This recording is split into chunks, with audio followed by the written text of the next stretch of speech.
नमस्कार दोस्तों देश में एक मंत्रालय है, उसका नाम है आयुष मंत्रालय, जिसके काम है जो आयुर्वेद, होम्योपैथी या यूनानी दवाइयों का देश में काम होता है, उसकी जिम्मेदारी इसी मंत्रालय पर होती है। और अब इसी मंत्रालय ने रामदेव की कोरोना दवाई पर सवाल खड़े कर दिए हैं। कोरोना के खिलाफ उस प्रोडक्ट पर जिसने आते के साथ ही दोस्तों पूरी दुनिया में तहलका मचा दिया है। क्या है पूरा मामला, जानते हैं हमारे इनसाइडर से।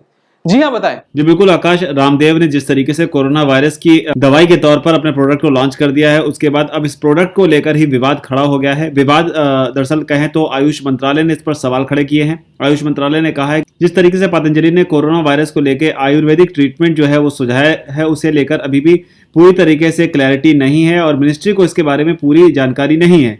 इसलिए उन्होंने रामदेव को इसका प्रचार प्रसार करने से रोकने की हिदायत दी है। साथ ही एक नोटिस भी जारी किया है, जो आप देख सकते हैं, ये पीआईबी की तरफ से जारी किया गया है। इसमें कहा यह गया है कि रामदेव पूरी जो भी जानकारी है उनकी इस दवाई को लेकर, मतलब इसमें कौन कौन से फॉर्मूले हैं, मतलब उनकी इस दवाई में क्या क्या कॉम्पोजिशन जो है वो इस्तेमाल किए गए हैं, जिस रिसर्च का रामदेव दावा कर रहे हैं वो रिसर्च कहाँ कंडक्ट किया गया, उसके अलावा उसमें कौन से प्रोटोकॉल्स का फॉलो किया गया, सैंपल अगर किया गया है तो कितने लोगों पर इसकी सैंपलिंग की गई है, इंस्टीट्यूशनल एथिक्स का पालन किया गया है कि नहीं किया गया है, जिन क्लियरेंस का वो दावा कर रहे हैं उनकी जो कॉपीज हैं वो सबमिट कराएं। इसके अलावा और भी बहुत सारी चीजें हैं, जैसे कि डेटा जो उन्होंने स्टडी का दावा किया है कि इतने लोगों पर उन्होंने कोरोना टेस्ट किया और उतने लोगों का कोरोना पॉजिटिव होने के बाद उनकी दवाई से इतने लोगों का कोरोना जो है नेगेटिव हो गया है। तो तमाम जो डेटा है आयुष मंत्रालय ने कहा है कि वो रामदेव जो हैं वो जमा कराएं। इसके अलावा उन्होंने इसके एडवर्टाइजिंग करने पर भी फिलहाल रोक लगाने की बात कही है कि रामदेव अभी इसका एडवर्टाइजमेंट ना करें।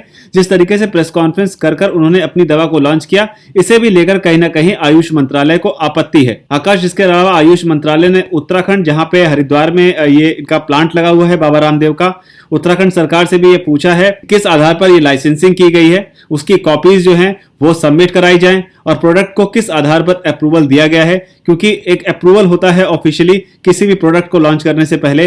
वो तमाम दस्तावेज जो है आयुष मंत्रालय जो है अब उनकी कॉपीज और उससे रिलेटेड तमाम वो जानकारियां जानना चाहता है, जिसके आधार पर बाबा रामदेव कोरोना वायरस की दवा हासिल करने का दावा कर रहे हैं, जिसका नाम उन्होंने कोरोनिल बताया है। हालांकि बाबा रामदेव की पतंजलि की वजह से अपनी एक क्रेडिबिलिटी, एक खास किस्म की क्रेडिबिलिटी लोगों में रहती है और इम्यूनिटी बूस्टर के तौर पर अपनी इस दवाई को रामदेव जो है वो बेचने की कोशिश कर रहे हैं। जी आकाश। तो जब तक दोस्तों दवाई की जांच ना हो जाए तब तक कोरोनिल के प्रचार प्रसार पर रोक लगाने की बात कही गई है। मतलब अब जांच होगी कि जो काम दुनिया में अब तक कोई नहीं कर सका उसे भला रामदेव ने कैसे कर दिया।